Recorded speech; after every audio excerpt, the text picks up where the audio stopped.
அனைத்து பத்திரிகை துறை நண்பர்களுக்கும் விவசாய சொந்தங்களுக்கும் பொதுமக்களுக்கும் வணக்கம். கடந்த 2004 டிசம்பர் மாதம் பெஞ்ச கனமழையால் ஏகப்பட்ட சேதாரம் ஆயிடுச்சு அப்படின்னு சொல்லி தமிழக அரசிட்ட வந்து நிவாரணம் கேட்டிருந்தோம். ஆனால் பார்க்க போனால் டிசம்பர் மாதம் பெஞ்ச கனமழையை விட 2025 மாதம் பெய்கிற கனமழையால் ஏகப்பட்ட அழிவு. இதுதான் முக்கியமான விவசாயிகளுக்கு அழிவு. ஏன் அப்படின்னா டிசம்பர் மாதம் கனமழையால் பயிர்கள் எல்லா பயிர்களுமே எல்லாமே அழிஞ்சது. இருந்தாலும் எடுக்கிற நேரம் இது மார்ச் மாதங்கிறது. ஆனால் டிசம்பர் மாதம் பெஞ்ச கனமழையில் ஏகப்பட்ட சேதம். ரெண்டாவது அதிலிருந்து தப்பிச்சு வந்ததுனாலும் ஜனவரி மாதம் பெஞ்ச அதீத பனிப்பொழிவு வெம்பாதனால எங்களுக்கு வந்து மிளகாய் பயிரில் வந்து அதிகமான பூ உதிர்வு ஏற்பட்டுச்சு. அதனால் ஏற்கனவே ஒரு ஏக்கருக்கு வந்து கிட்டத்தட்ட 3 குண்டால் எதிர்பார்த்தோம். அந்த பூ உதிர்வுனாலே 1.5 குண்டாலாக குறைஞ்சிருச்சு. ஆனால் இப்போ மார்ச் மாதம் பெய்கிற கனமழையால் இந்த வந்த 1.5 குண்டால்லையும் பாதை சோடா வத்தல் ஆயிடுது. ஏன்னா ஒரு சோடா வத்தல் கிலோ வந்து 15 ரூபாய்க்கு தான் கேட்குறாங்க. நல்ல வத்தலேவும் வெறும் 10,000, அதாவது ஒரு கிலோ வந்து 100 ரூபாய்க்கு தான் கேட்காங்க. ஆனால் ஒரு குவிண்டால் வத்தல் விளைய வைக்கிறதுக்கு எங்களுக்கு வந்து சாதாரணமாக 12,000 15,000 செலவாகுது. ஆனால் இது எந்த விதத்துலையும் போதுமானதல்ல. அதனால தான் நாங்கள் தமிழக அரசிட்ட வந்து எங்களுக்கு வந்து நிவாரணம் வேணும், இழப்பீடு தொகை வேணும் அப்படின்னு கேட்டிருந்தோம். ஏற்கனவே 2023-24 நிதியாண்டுக்கு உண்டான வெங்காய பயிருக்கு டிசம்பர் மாதம் ஏகப்பட்ட அழிவு போனதில் சந்தித்ததுனால இப்போ அதுக்கு காப்பீடு கேட்டிருந்தோம். அந்த காப்பீடும் சமீபத்தில் ஒரு மாதத்துக்கு முன்னால் தான் வெங்காய பயிருக்கு வந்து கிளைம் ஆச்சு. ஆனால் அந்த கிளைம் பண்ண காசை நாங்கள் வந்து மாட மாளிகையோ கூட கௌரவம் கட்டலை, இந்த பழம்பறிப்புக்கு தான் கொடுத்துட்டோம். ஒரு ஆள் சம்பளம் வந்து 500 ரூபா கேட்குறாங்க. அதாவது ஒரு குவிண்டாலுக்கு வந்து விளைய வைக்கிறதுக்கு எங்களுக்கு 15,000 ரூபா செலவுனா ஒரு ஆள் கூலி 500 ரூபாய்க்கு இன்னும் குறையலை. அது இதே நிலை நீடிச்சிச்சின்னா எங்களுக்கு வந்து சுத்தமான கை நட்டம். இதுக்கு வந்து இழப்பீடு கண்டிப்பான முறையில் வேணுங்கிறத அந்த தமிழக அரசிட்ட நாங்கள் மேலும் ஒரு கோரிக்கையாக வச்சுக்கிட்டு இருக்கோம். ரெண்டாவது இப்போவும் இந்த மார்ச் மாதம் பெய்கிற கனமழையில் எங்களுக்கு சுத்தமாகவே காய விட மாட்டேங்குது. ஏன்னா காய வச்சு நாங்கள் கொண்டு போனாலும் அந்த வத்தலை வந்து அடிமாடு ரேட்டு கேட்காங்க. ஏசிலையும் வைக்கிறதுக்கு கொண்டான எங்களுக்கு பொருளாதாரமும் கிடையாது. அதனால் தமிழக அரசு இதை கவனத்தில் கொண்டு அந்த விவசாய பெருமக்களுக்கு வந்து நிவாரணம் கொடுக்கணுங்கிறத இதன் மூலமாக நாங்கள் வலியுறுத்திக்கிறோம். இதே நிலை நீடிச்சிச்சுன்னா இந்த விவசாயத்தை விட்டுட்டு நாங்கள் வெளியேறதை தவிர எங்களுக்கு வேறு வழி இருக்கிற மாதிரி தெரியல. ஏன்னா தெரிஞ்ச தொழிலை விட்டவனு கெட்டான், தெரியாத தொழிலை தொட்டவனு கெட்டாங்கிற மாதிரி எங்களுக்கு தெரிஞ்ச தொழில் இந்த விவசாயம் தான். இந்த விவசாயத்தை விட்டுட்டோம்னா நாங்கள் நடுத்தரவில் தான் நிற்கணும்.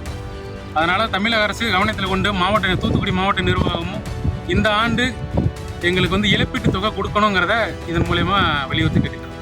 நன்றி. தூத்துக்குடி மாவட்டம் விளாத்திரம் பகுதியிலிருந்து கந்தசாம்பரம் கிராமத்திலேருந்து பேசுகிறோம்.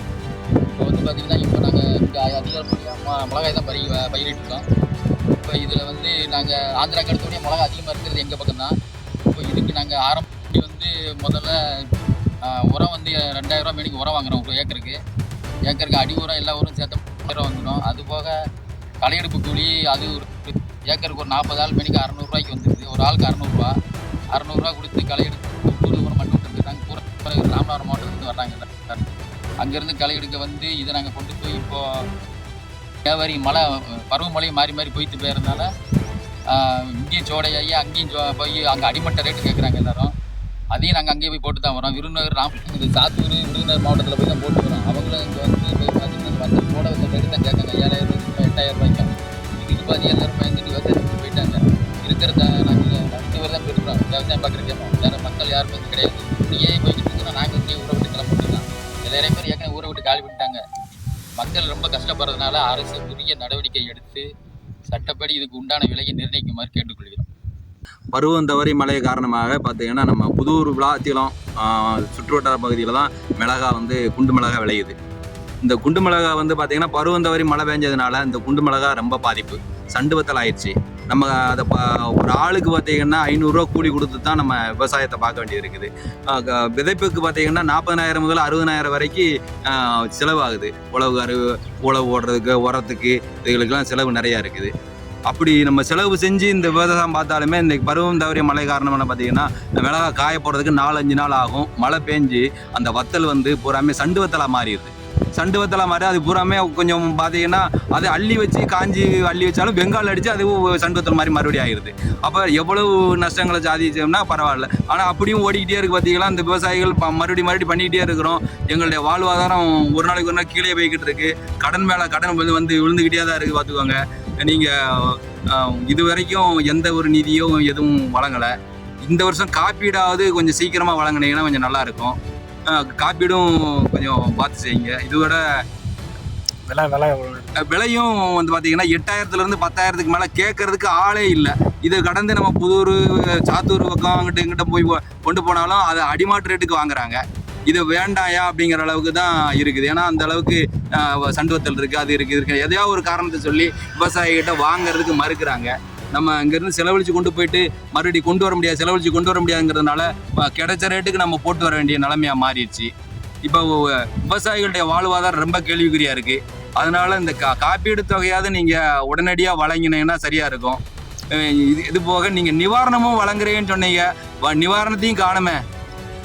கொஞ்சம் நீங்கள் நிவாரணத்தையாவது கொஞ்சம் பண்ணீங்கன்னா நல்லாயிருக்கும். விலையும் வந்து ஒரு 25,000 ஒரு நிர்ணயம் இருந்தால் தான் நாங்கள் மிளகா வந்து அடுத்து உற்பத்தி பண்ண முடியும். ஏன்னா காரணம் என்னென்னா அந்தளவுக்கு செலவாகுது. ஒரு குண்டாலுக்கு 25,000 இல்லைன்னா விவசாயிகளுடைய வாழ்வாதாரம் ஒரு நாளைக்கு ஒரு நாள் கேள்விக்குறியாக மாறிடும். விவசாயிகளுடைய இது வந்து நாளைக்கு ஒரு பெரிய பிரச்சனையாக தான் மாறுமே தவிர அடுத்து எங்களுக்கு விவசாயம் பண்ணுறதுக்கு காசு இருக்காது.